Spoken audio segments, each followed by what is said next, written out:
What's up, guys? What's up, Geek Drums Nation? Yeah, I'm gonna keep calling you guys that. With Miss Marvel airing episode 5 tomorrow, I thought it would be fun to just come in here and have a quick little conversation about the Marvel Disney Plus shows. How would you rank them? Me personally, my ranking would go from lowest to highest. What if Hawkeye, Moon Knight, Miss Marvel, Loki, and then it's a toss up between WandaVision and the Falcon and the Winter Soldier? Now, before you say anything, I always thought What If was the weakest. I also see that that's a very popular opinion online. It was cool for what it was, but in the end, with any Disney Plus show, they sometimes don't stick the landing, and I kind of wanted it to tie more to the films and other TV shows than it actually does, because at the end of the day, it is in that universe. It may be a multiversal thing, but especially in the films now, we're dealing with multiversal threats. So it'd be nice to tie back to one of the shows that opened the door for that, but they haven't yet.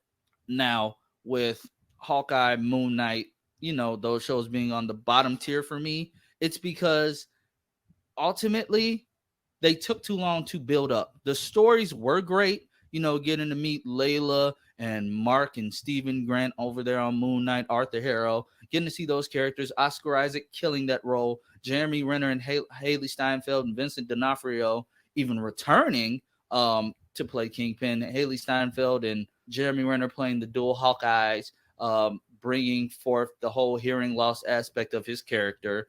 Haley Steinfeld just embodying what we think Kate Bishop would be, and fulfilling that fan cast, because that was my top fan cast. I didn't want to see anybody else as that character. So thank you, Kevin Feige. I know I'm rambling. I'm sorry. Seeing them, embody those characters, that was great. But the story didn't always land. Now, Alakwa Cox as Echo, as Maya Lopez. I thought she was great.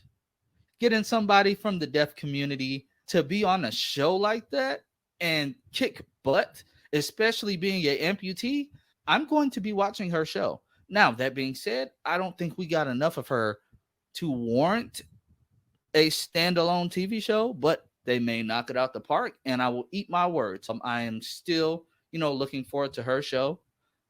We shall see what it brings. Next on that list was what? Loki. Loki was great. Sophia DiMartino as Sylvie, mashing together that mythology of the Enchantress and female Loki. I thought that was cool. Tom Hiddleston is great all the time. Richard E. Grant as original Loki, or whatever they called him. The name is escaping me right now. But as the OG Loki, we'll just call him OG Loki. Him as OG Loki, I thought that was cool, seeing that classic suit. I think they called him Classic Loki. I don't know. I'm not going to keep freaking myself out about that. But seeing him in that classic suit, hearing his story, basically if Loki was a coward and, just played dead, I thought that was cool. Boastful Loki was cool. Kid Loki was cool. Something I always wanted to see in live action. Alligator Loki. A Loki I never expected to see. And the other various multiversal versions of him. I want more of that. And I'm glad we're getting a season 2. I think I skipped Miss Marvel, but I mean, it hasn't ended yet. But for right now, week to week, I'm enjoying these episodes. I'm enjoying her story. Mon Vellani is killing it. She loves the Marvel Universe. She's very knowledgeable. She's embodying Kamala Khan. The power change, for me, it was always welcome. I was never going to judge it solely on, what insiders or, what haters and trolls were saying. I was always going to give it a fair, welcome chance, and I'm glad that I did. I love this show. It's on the higher level above Moon Knight and Hawkeye because, well, the story is being stretched out and it's well written. It's well put together. It's great to see, this side of Marvel. We haven't had this before. Her supporting cast is great. Damage Control is getting on my nerves, but I mean, they're meant to. And seeing them return from Spider-Man No Way Home is great. So, yeah. So then I guess we get to the top 2 for me, which will always be WandaVision, Falcon and the Winter Soldier. Now, Falcon and the Winter Soldier, that was to me a huge commentary piece on how America views, how the government can view a African American superhero. somebody trying to take up that mantle of Captain America that they don't necessarily want to take it, no matter if it was gifted to him.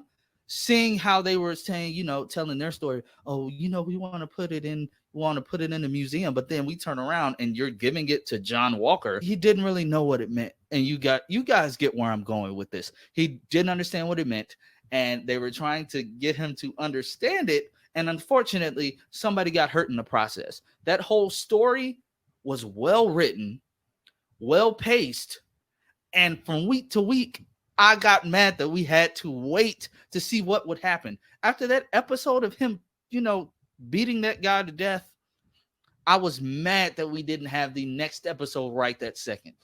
When Sam finally put on the suit, when he was training with the shield, when he finally gained that confidence to say, okay, I need to do this because I need to step up.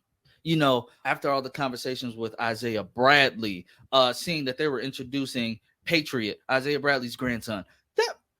Tangent, real quick, tangent.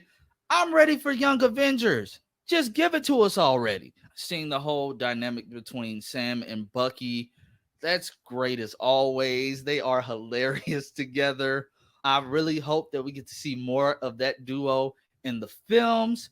I know that Anthony Mackie is getting his own film as Cap, which is great to hear. He deserves it. I want to see more of that suit. I want to see more of him in that shield, him flying around.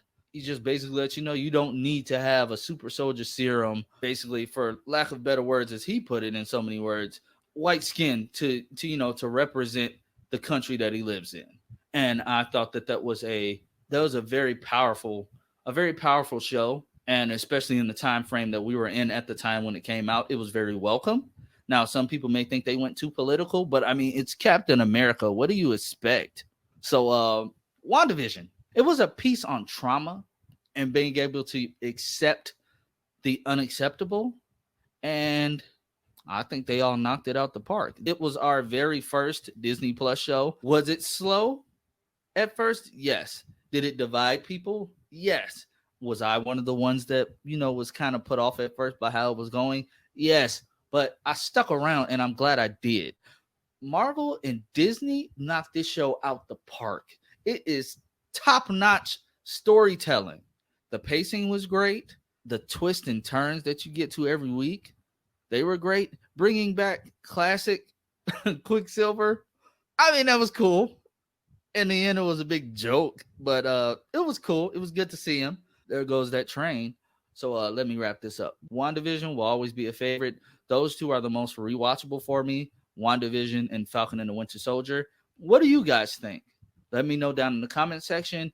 And as always, if you aren't subscribed, please subscribe. Like, share this video. Let's make this a conversation. And I'll check you guys later.